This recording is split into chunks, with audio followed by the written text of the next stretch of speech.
Yesterday was much better. Are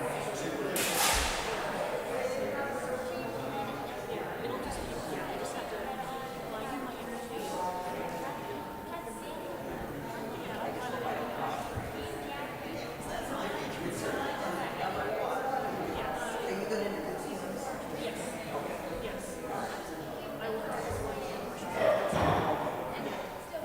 All right.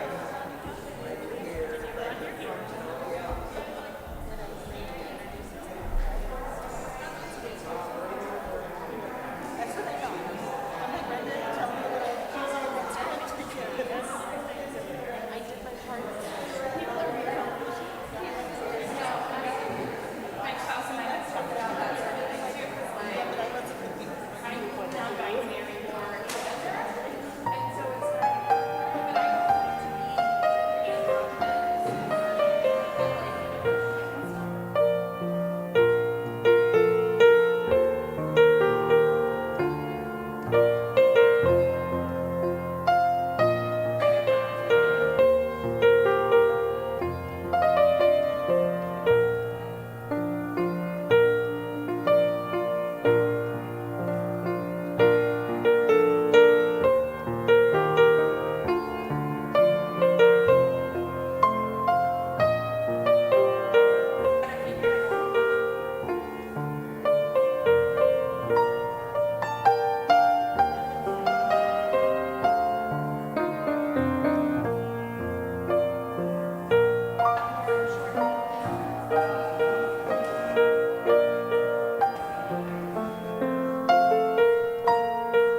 Good morning.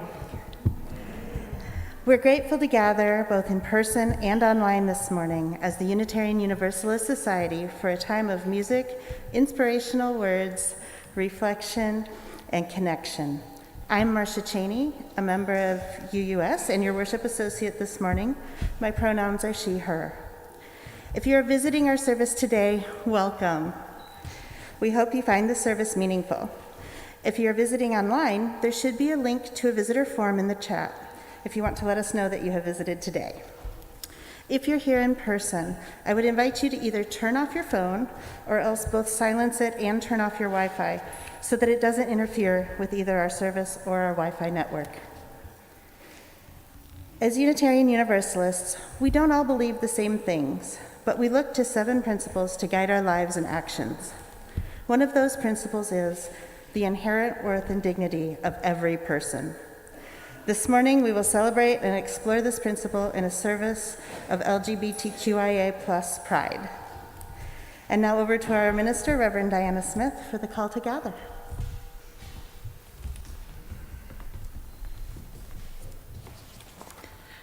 Good morning. I'm Reverend Diana Smith, the minister of the Unitarian Universalist Society. My pronouns are she and her, and it is wonderful to be with you all this morning.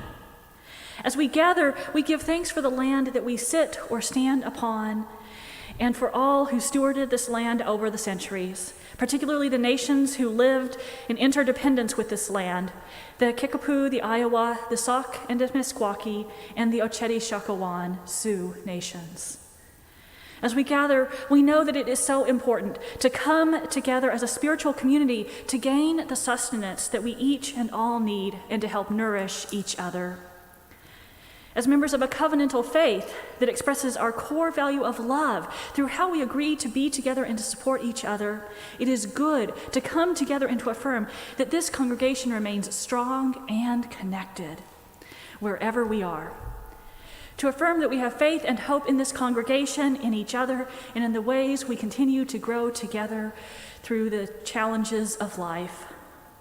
And to affirm that wherever any of us is on our life's journey, whether we come to worship with joy in our hearts, weighted with burdens, in need of rest, or searching for people to engage in the struggle with us, we are glad, and this community is glad that we are here.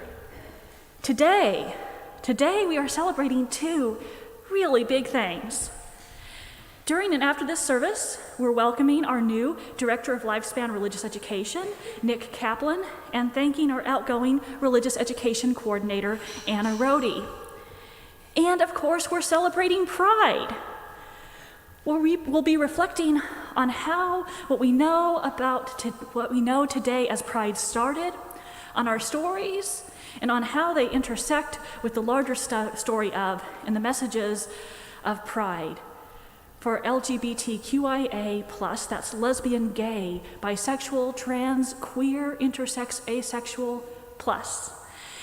We'll also be reflecting on where we are today as queer people and as a society with inclusion of queer folks after a year that's been particularly painful as legislatures have turned back and diminished LGBTQIA rights. And as we begin and as we go, celebrating, honoring, and protesting together, we'll also reflect on where we might be going as queer people, as a congregation, and as a society, for Pride is a protest and a party, as the Reverend Hannah Roberts Villeneuve writes in this call to gather. People sometimes ask, is Pride a protest or a party? And the answer is, of course, yes. And why not?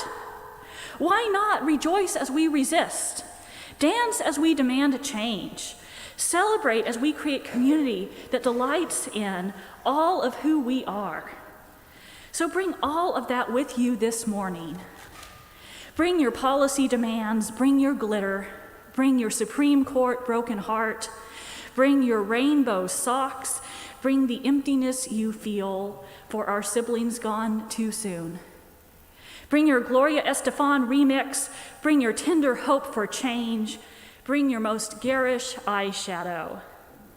Bring your spirit tattered and battered by a world that seems insistent on choosing fear and hate.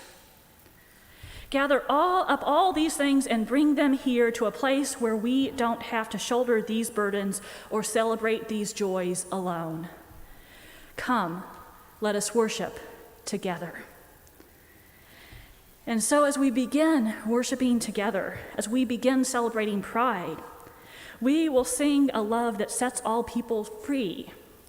If you're at UUS, we invite you to sing, hum, or move your hands and body with the music. If you're at home, we hope that you'll sing as loudly as you like, as Virginia, Milroy, and Xinghui lead us. And so now, please rise in body or spirit and join our voices. The tune for this hymn is probably familiar to most of you. The words probably are not. So please join in as you can.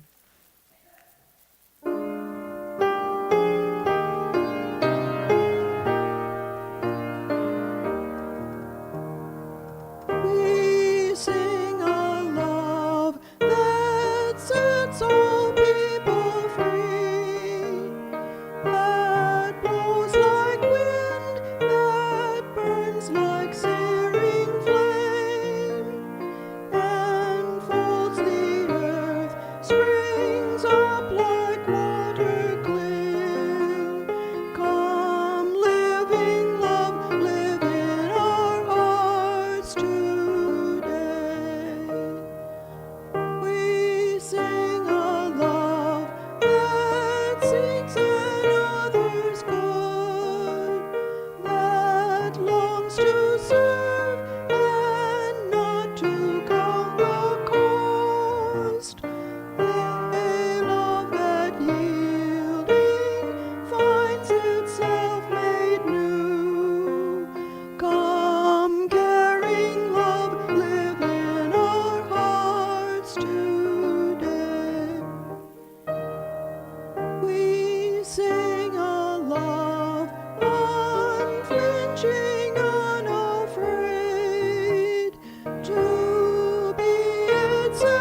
Now, Jody and Macy Lindley, if you'll come up and light the chalice.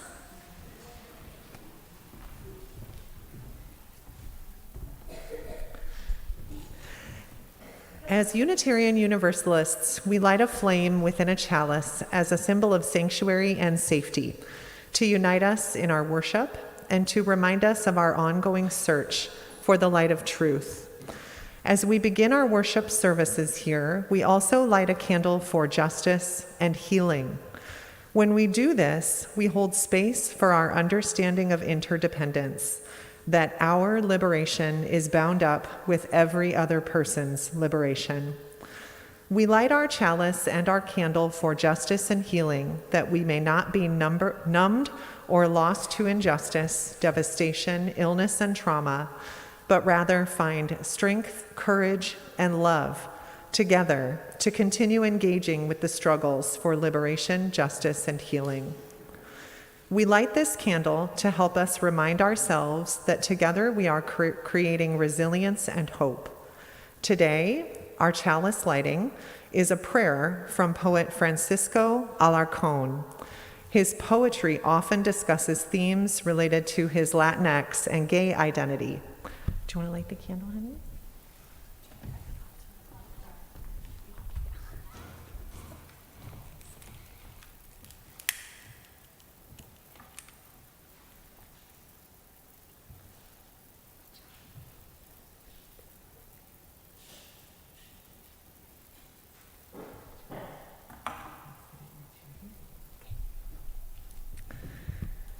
Prayer by Francisco Alarcón. I want a God as my accomplice who spends nights in houses of ill repute and gets up late on Saturdays.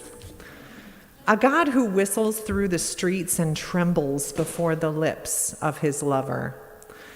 A God who waits in line at the entrance of movie houses and likes to drink cafe au lait. A God who spits blood from tuberculosis and doesn't even have enough for bus fare. A God knocked unconscious by the billy club of a police officer at a demonstration. A God who pisses out of fear before the flaring electrodes of torture. A God who hurts to the last bone and bites the air in pain. A jobless God, a striking God, a hungry God, a fugitive God, an exiled God, an enraged God. A God who longs from jail for a change in the order of things. I want a more godlike God. The Time for All Ages will be read by Macy, and it's read a crayon story.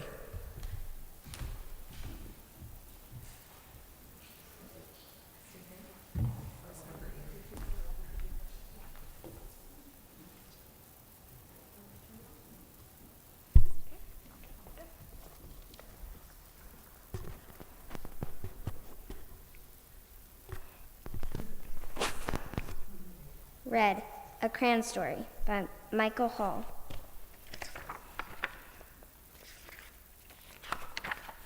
He was red, but he wasn't very good at it. Oh dear. His teacher thought he needed more practice. I'll draw a red strawberry, then you draw a red strawberry. You can do this, really. But he couldn't, really. Like this? Oh my, let's try again. His mother thought he needed to mix with other colors. Why don't you two go out and draw a nice round orange, a really big one, a really orange one.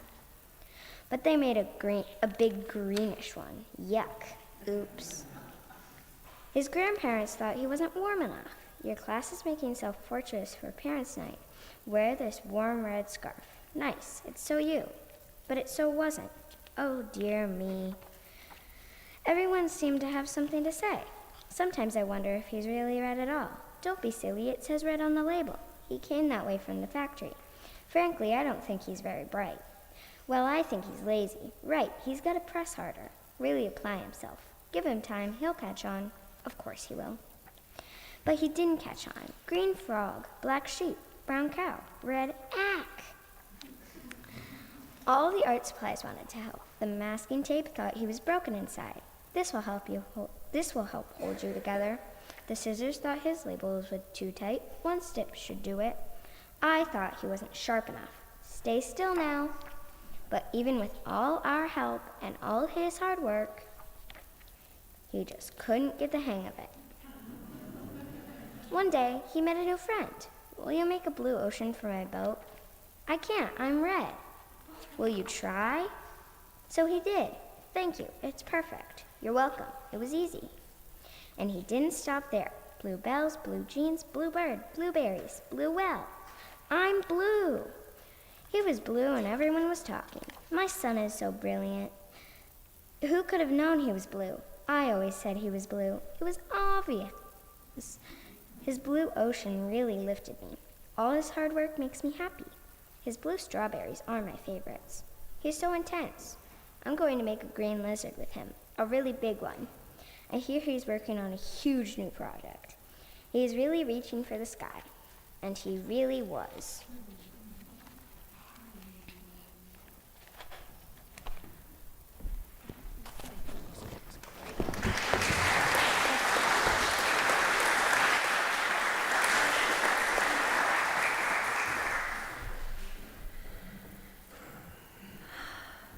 Who am I?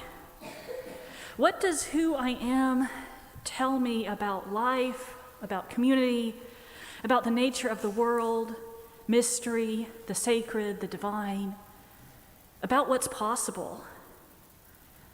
How does who I am shape my experience of the world, and how does the world shape how I understand myself? These are questions many of us ask ourselves throughout our lives. And the questions and the answers can bring heartache, wonder, and joy. Questions like these, like the ones that Red is asking, have particular meaning for people who are part of the LGBTQIA plus community. Janet Mock said or wrote, "When I think of identity, I think of our bodies and souls and the influences of family, culture, and community, the ingredients that make us." And James Baldwin describes identity as the garment with which one covers the nakedness of the self. The garment should be worn loose, he says, so we can always feel our nakedness. This trust in one's nakedness is all that gives one the power to change one's robes, he wrote. I'm still journeying towards the place where I'm comfortable with this nakedness, standing firmly in my interlocking identities. Pride is a time when we celebrate our identities and our communities. Our understandings of and our language for our identities often change over time as we learn ourselves, learn to trust ourselves, learn to notice what we know about ourselves and say it out loud, and find new language. For many of us who are part of the queer community, this means changing our language over time as we understand our identities in new ways, and as how we understand the world affects how we understand our identities. For me, among other things, 4 or 5 years back, it meant claiming the word queer instead of other words I'd used to describe myself over the decades, as I found a new word, an old word, that described more truly and more fully my identity and how I claim community. Reclaiming words, finding language and communities that speak to our experiences, our hopes, our heartaches and burdens, how we are beautifully bound together with our communities, how our communities strive and thrive. This is one of the joys of what it means to be human, as well as to be part of this glorious community. And so now, let's hear from some more of our members, our children and our youth, about this journey about what pride means to us. And so, Dawn, will you come up here?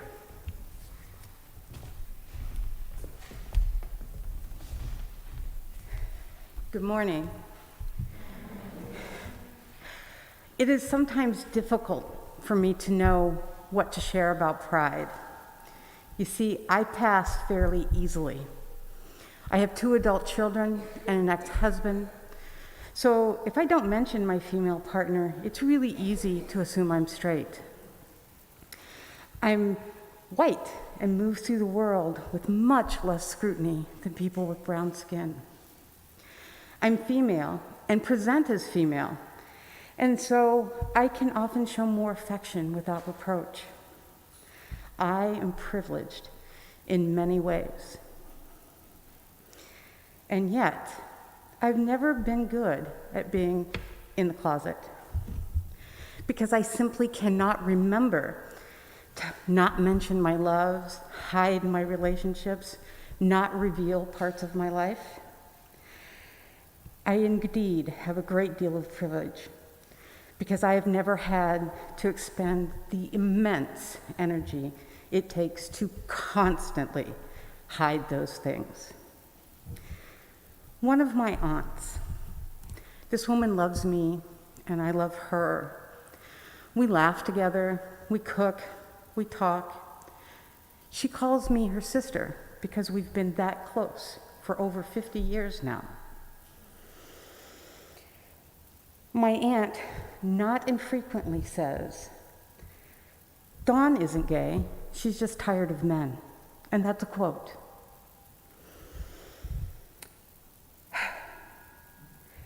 Is she welcoming of who I am? No. Stepping that back, is she accepting of who I am? No. Back once more. Is she even tolerant of who I am? I am not the person she expects and wants me to be. Well, I'm not gay or a lesbian. I am bi, and I'm in a long-term committed relationship, exclusive relationship with a woman. Did you make some assumptions about me based on the parts of your life, my life, you could see? Am I not the person you expected? Are you feeling some dissonance that is a little bit uncomfortable? I pose these questions for you to consider in your own heart. You don't owe me answers. This month is a celebration of pride. What is pride? Pride is not arrogance or false humility, and you've heard me say that before. So, what is pride? Why is it both a protest and a party? Pride is knowing all the parts of oneself. The pretty parts, the aging parts, the silly parts, the fearful parts, the funny parts, the hurting parts, the awkward parts, and the friendly parts. And then loving all of those parts as fiercely as we can muster in each moment to moment to moment. Loving ourselves in the way that animals and small children unselfconsciously and unabashedly inhabit their bodies and experiences. A dog chasing a ball, wagging and wiggling in delight to see you, and stretching their nose upward to catch a scent on the wind.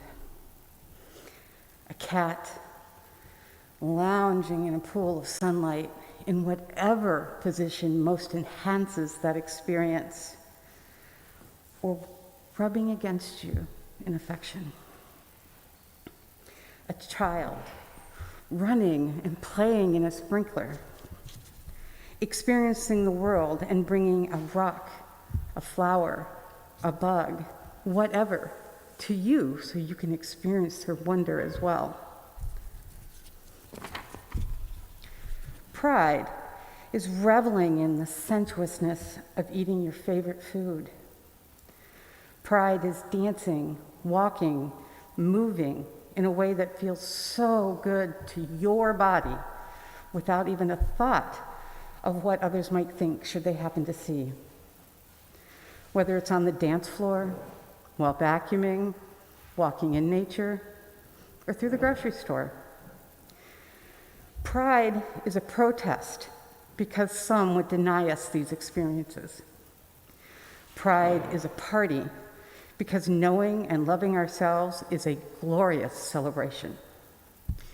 Pride is our birthright. So may it be for you, so may it be for me, and so may it be for us all. And next, I invite Pete to come up. Here.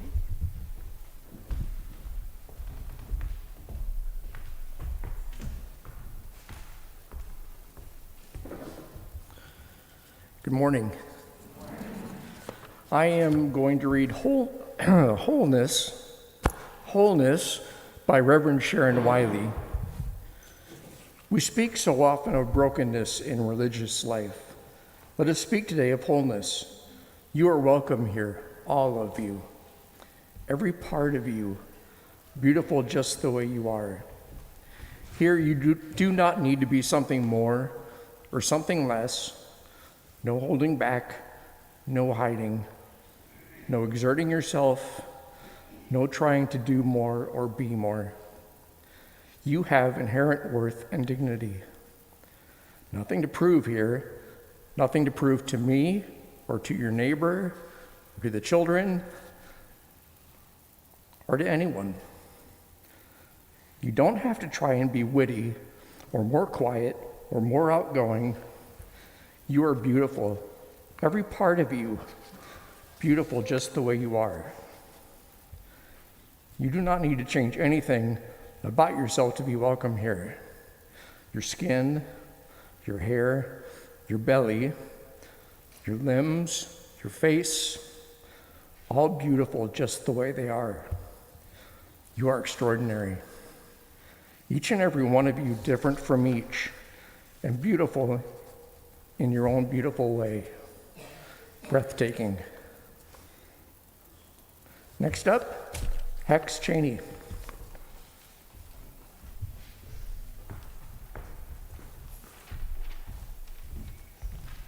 Hello, my name is Hex or Archer Cheney. My pronouns are he, it, and I am reading, and the thing I am reading is Choice by Nic Kaplan. I want to talk about choice. I want to talk about the fact that just because someone who is out to destroy you says you choose to be the way you are, does not mean the path of best protection is to counter with, no, I didn't. It's not a choice. I was born this way and I've always been this way. It is who I am, my sexuality, my gender, a deep and real part of me. Close to my soul? Yes. Are there choices involved? Of course there are. I have made one choice after another to feel more at ease, more vibrant, more alive. I chose to change my name. I chose to allow myself to open the idea I might be attracted to women. I chose to open myself to the idea that, first of all, genderqueer people exist. Second, that I might be one. And third, I might be attracted to other genderqueer folks. After all of this, I chose to remain open to the idea that I was still attracted to men and might actually like being in a relationship with one. If I hadn't made these choices, I never could have lived into my full authentic self. And, there are some things that are more attractive to me than gender. I am attracted to feminists. I am attracted to queer people and radicals. I am attracted to people who are assertive and like to make decisions. Is any of this biology hardwired into me? Probably not. Is all of this impacted by culture? Definitely. but I do have every right to pursue relationships and experiences with whoever I want, because it is my body and my sexuality? Yes. It doesn't matter who I seek intimacy, ecstasy, joy, or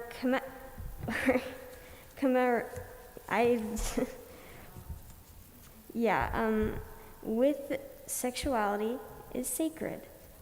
Love is sacred, and I deserve and demand the right to full control over my body and what I do with it and who I share it with. So, if anyone ever tries to invalidate you or the way you seek intimacy by saying, it's just a choice, tell them choice is sacred.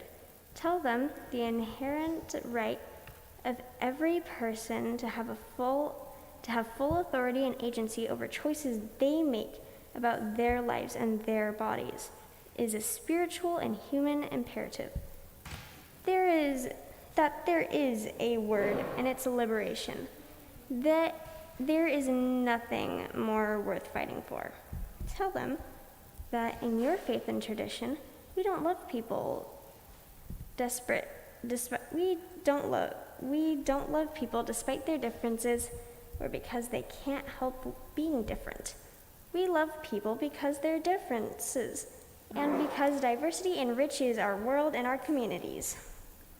Tell them in the final reckoning that there is only one choice that will be judged, and it's their choice. Tell them you hope they choose love.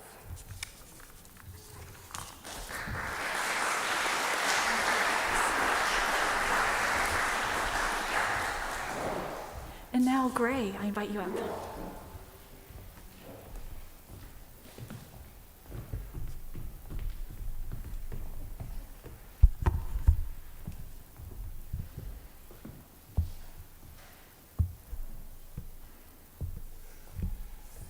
Okay, my name is Gray, and I'll be reading a reflection on Pride.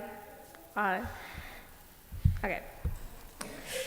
I've always known my gender identity was different than how I was born. When I was young, I used to play as knights and princes and go by the name Noah. When I eventually came out, I still went by Noah, and I used he, him pronouns. I identified as a boy, and I felt comfortable with that label, but I realized around puberty that that wasn't right either. I came to the realization that I was probably something different than a boy or a girl. I tried changing my name and using different labels like non-binary and genderqueer until I found something that fit, and I now go by Gray. Everyone calls me that, and I feel very comfortable with this name. I also now have decided that I don't need any labels to be who I am. I know who I am, and that's enough for me. And that's it.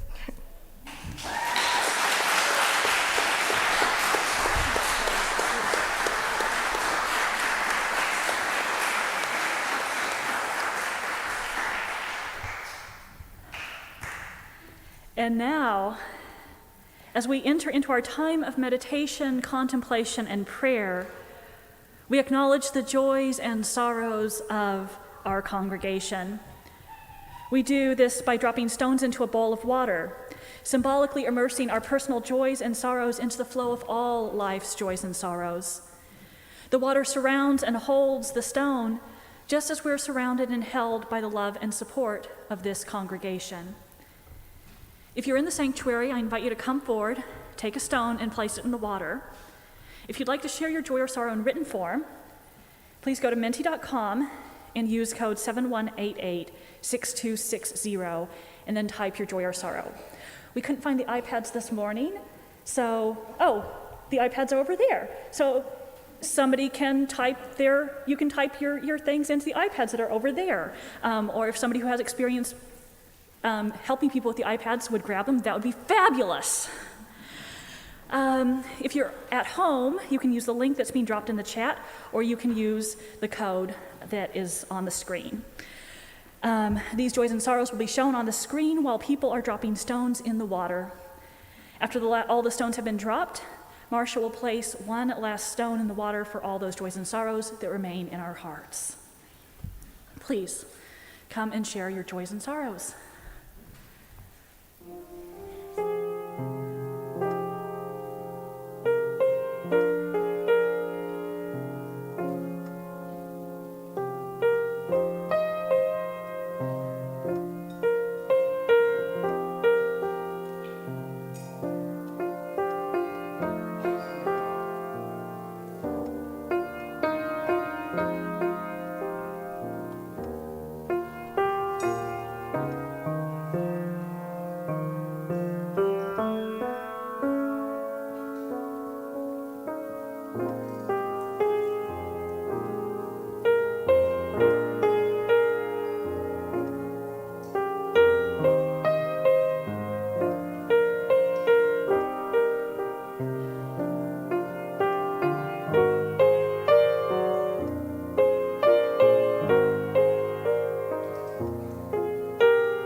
Move into a time of meditation, contemplation, and prayer.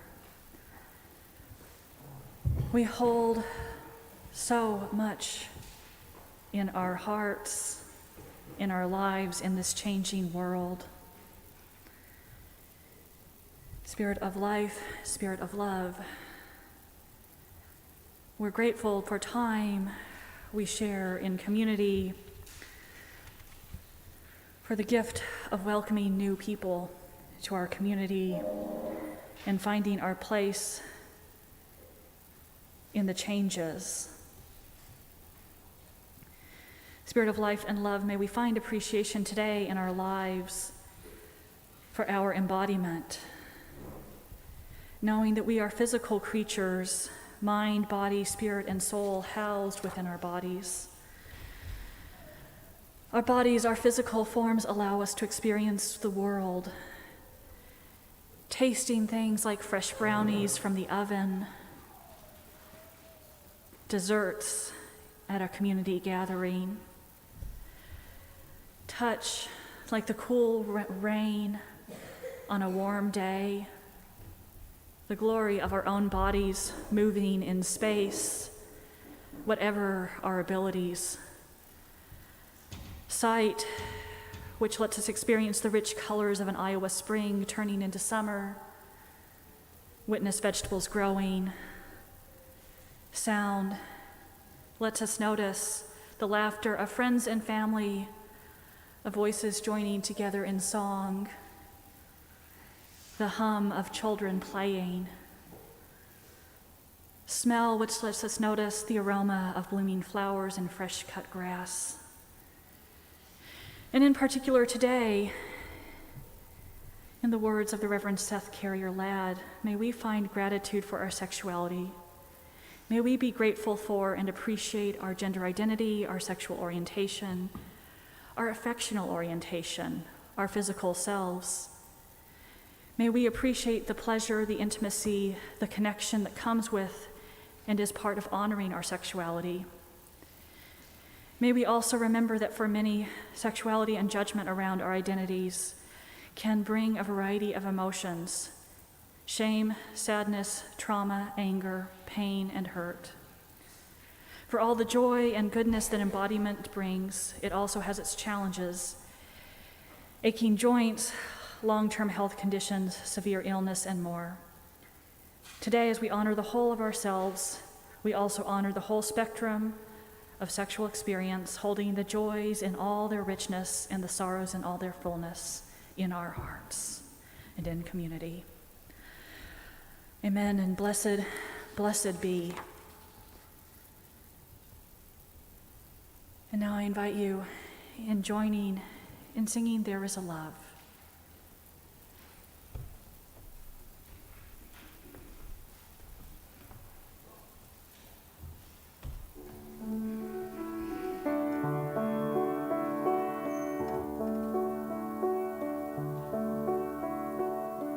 There is a love holding me.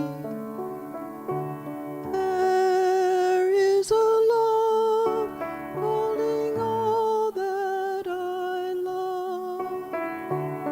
There is a love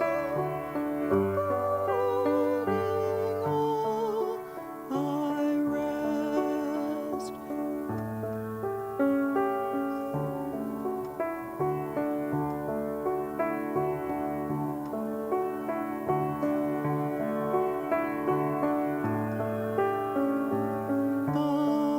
Cause there is a love holding all that we love. There is a love holding all we rest in this love.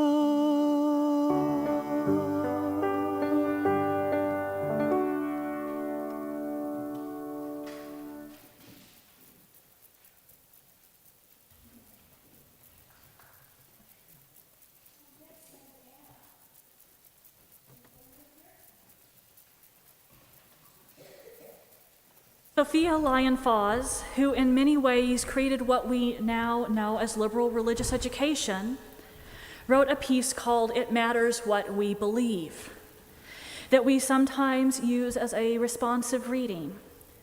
Today, this reading feels particularly appropriate as we not only celebrate Pride, and as we do so, notice just how important what our beliefs and the beliefs we teach are, but also as we mark an important transition in the life of our congregation. Because today, Anna Rhodey will be marking the end of her time as our part-time temporary religious education coordinator, and Nic Kaplan begins their time as our new director of lifespan religious education. As we begin this ritual of transition, please join me in reading Sophia Lyon-Fawes' It Matters What We Believe. Some beliefs are like walled gardens. They encourage exclusiveness and the feeling of being especially privileged. Other beliefs are expansive and lead the way into wider and deeper sympathies. Some beliefs are like shadows, clouding children's days with fears of unknown calamities. Other beliefs are like sunshine, blessing children with the warmth of happiness. Some beliefs are divisive, separating the saved from the unsaved, friends from enemies. Other beliefs are like wider unity, where sincere differences beautify the pattern. Some beliefs are like blinders, shutting off the power to choose one's own direction. Other beliefs are like gateways, opening wide vistas for exploration. Some beliefs weaken a person's selfhood. They blight the growth of resourcefulness. Other beliefs nurture self-confidence and enrich the feeling of personal worth. Some beliefs are rigid, like the body of death, impotent in a changing world. Other beliefs are pliable, like the young sapling, ever growing with the upward thrust of life. The life of a congregation is always changing. Babies are born, people grow up and bridge into adulthood. People create new homes, beloveds die. People move away and people arrive. While they are here, they wear different hats and take on different roles. As is true in any spiritual home, we become more whole with each person who comes here, with each piece of our heart that we share, with each thread we weave to another. Even when, in fact, especially when, it's not neat and there are lots of ends of threads hanging out and tangled up, when our hearts are dinged and frayed with lots of bits missing and added, each one of us makes all of us more who we're supposed to be. The leader of our religious education program plays a special role in the life of our congregation and in helping us shape and share what the calls of life, love, and justice tell us we must believe. Over the past 6 months, Anna has helped us do this as she has kept our children and youth religious education programs running while we searched for a new director of lifespan religious education and waited for them to arrive. We are so grateful for all she has done and been in this role. Anna and her family will be continuing on here at UUS, just in new and old roles as she transitions away from staff responsibilities. At the same time, our new director of lifespan religious education, Nic Kaplan, will help us, children, youth, and adults, develop the pliable, open, expansive beliefs and the questioning, open, caring minds and hearts that help us grow, that help us become more whole. We are so grateful that they are joining us. Anna, as an expression of our gratitude for your time here with us, we want to present you with this chalice finger labyrinth. You don't have to open it, but you can.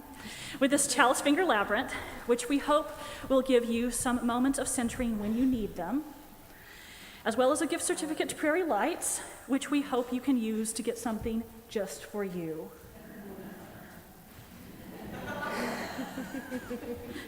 And now, Anna and Nic, will you share a ritual of transition? Anna, thank you. Yeah, I think maybe you speak first, and then, yeah. I need to pull up my notes. Yep, Sorry. me too.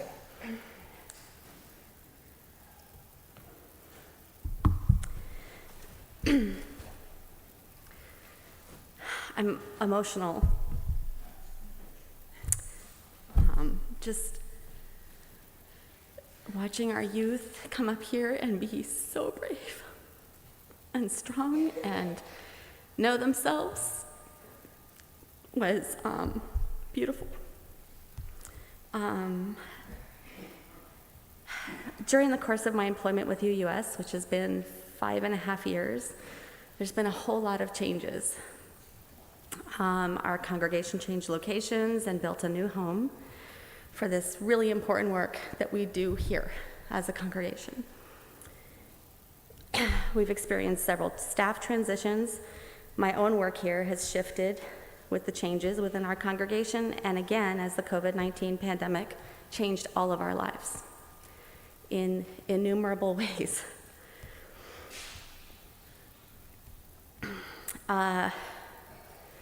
We've added a couple of children, we've moved 3 times, had a farm, gave up the farm, lots of changes. I've made many lasting friendships here, learned more than I can list right now, and grown as a person. I will be forever grateful for the time I spent working here with all of you, and with those who are no longer here. Nic, I hope that you experience radical welcoming from this community and find a joyful home at UUS and then the greater Iowa City community and deep fulfillment in your work here. Welcome.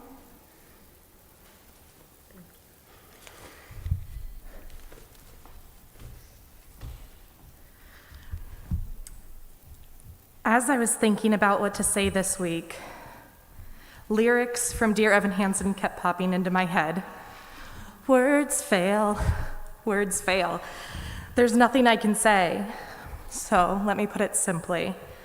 I am so happy to be here with you, and I look forward to learning and growing alongside each one of you for years to come. Thank you for having me. Thank you.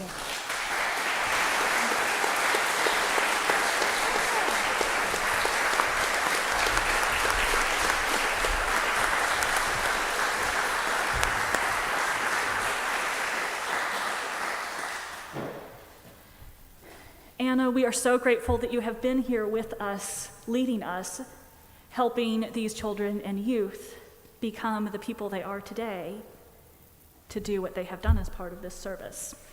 And Nic, we are so joyful that you have chosen to join us. We look forward to growing with you. After the service, we'll have a welcome celebration out on the patio for Nic and their family. If you're here in person, we hope that you'll head out there after the service. And if you're participating in the service online, we hope you'll head over here to greet Nic and their family. We'll be celebrating till 12:30, so you have a little bit of time. And now, Marcia, will you lead us in the offering?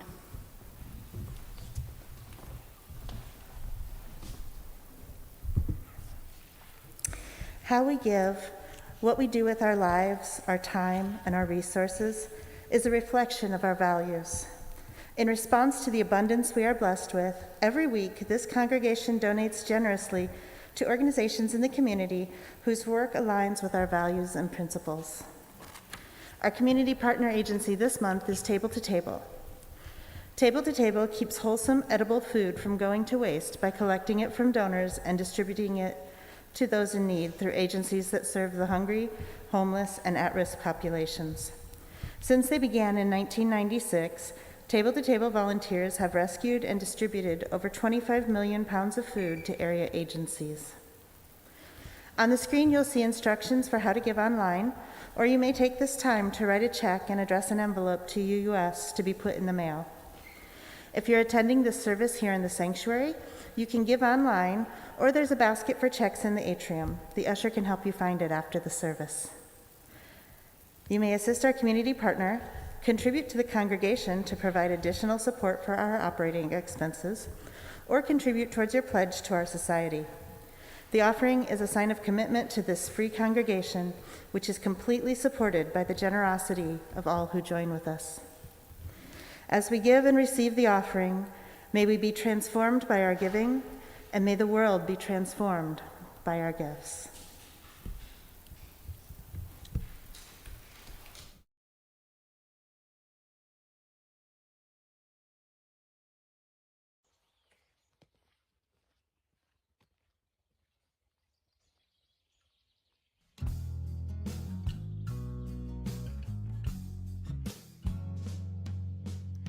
Who I am today will not be who I am tomorrow, and who I am tomorrow will keep changing every day. And all the things I learned might fill my heart with joy or sorrow, and everything I learned might make me want to change my ways. Oh, there is nothing, no thing that ever stays the same. That is the one thing that life does guarantee. There is no one on earth, no one who knows what path their life will take, and no one knows what I will see as I keep becoming.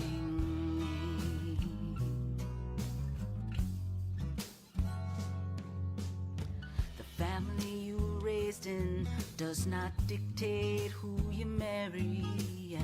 The country you were born in won't decide where you are buried, and all you once believed might leave you stranded on an island where the only way back home is to abandon it as lies, and there is nothing, no thing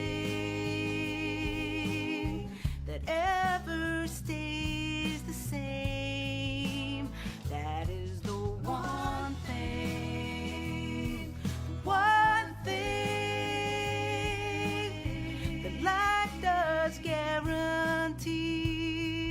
There is no one on earth, no one who knows where their lives will be, what path their life will take, and no one knows what I will see as I keep becoming me, becoming me. I must stay open to the change, curious and free, and always ready to be rearranged. There is nothing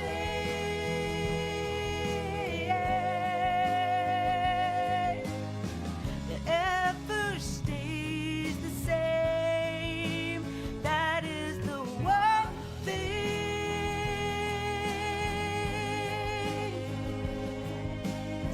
that life does guarantee.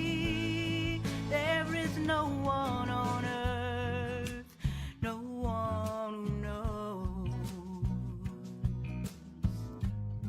what course their life will take, and no one knows who I will be as I keep becoming me, as I keep becoming me, as I keep becoming me, as I keep becoming.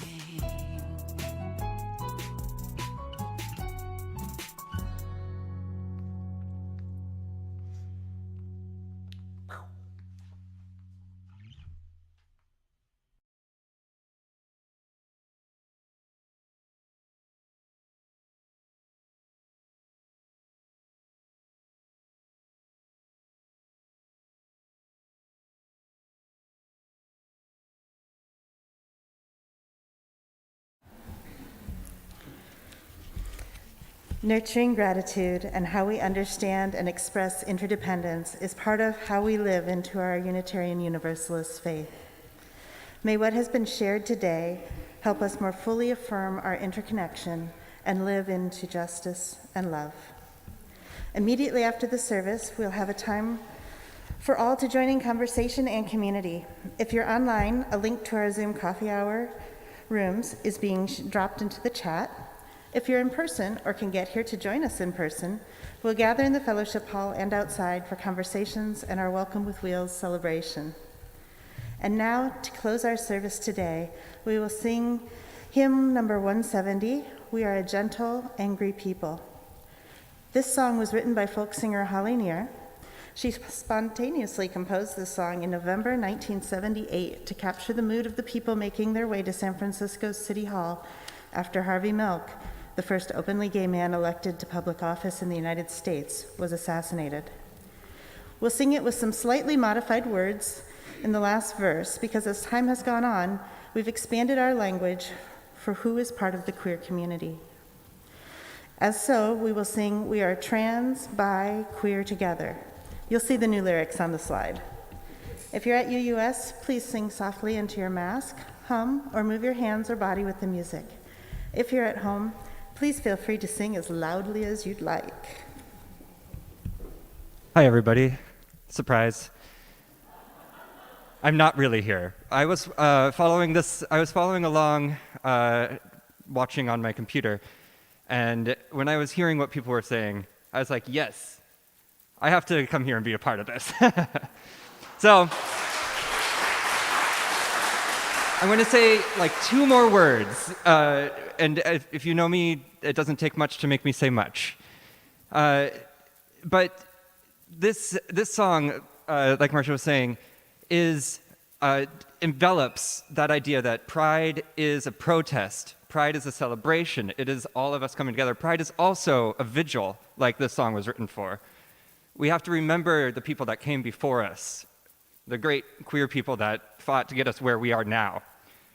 And it's kind of a crazy part where we live in right now, where just yesterday, people were coming in Coeur d'Alene, Idaho, to try to stop the pride in violent ways. And if you haven't read that story, look it up after the service. It takes queer courage now to be who we are. And it's a very exciting thing to be who we are and to develop who we are in community together. And so that's what I hope you sing this song with everything that you are, in the way that it's a vigil, it's a protest, and it's a celebration. I'll invite you to stand. I'll give it to Virginia.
And we are singing, singing for our lives. We are a land of many colors, and we are singing, singing for our lives. We are gay and straight together.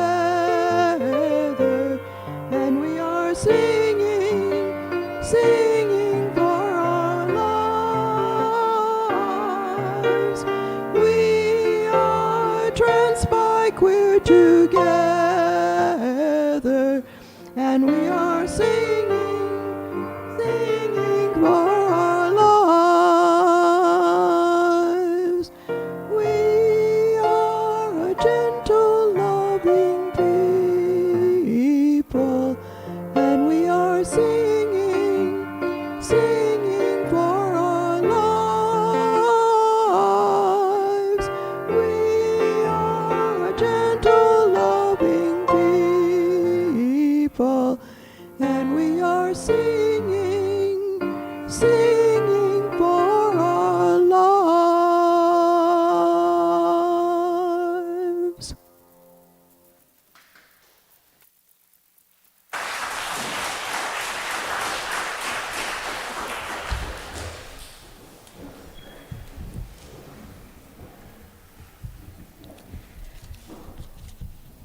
Please join me in the words for extinguishing the chalice.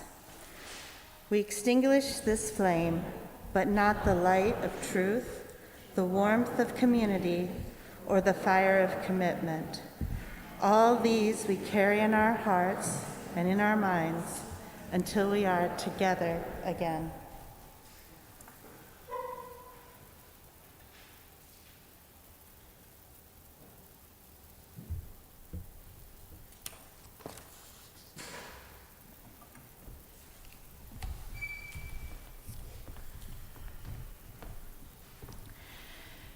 And now, before we send ourselves forth, a couple notes. This coming Saturday, I hope that many of you, that all of you, and more of us will march with UUS as part of the Pride Parade. We will be gathering on College Green on the Central West Side starting around 11 a.m. The march starts at noon, so you don't have to get there at 11. Some of us will start gathering at 11.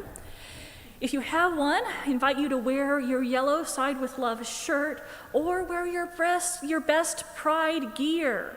So please come march with us, be part of UUS, showing how we show up, how we are here for Pride, how we are a congregation and a community that stands for love.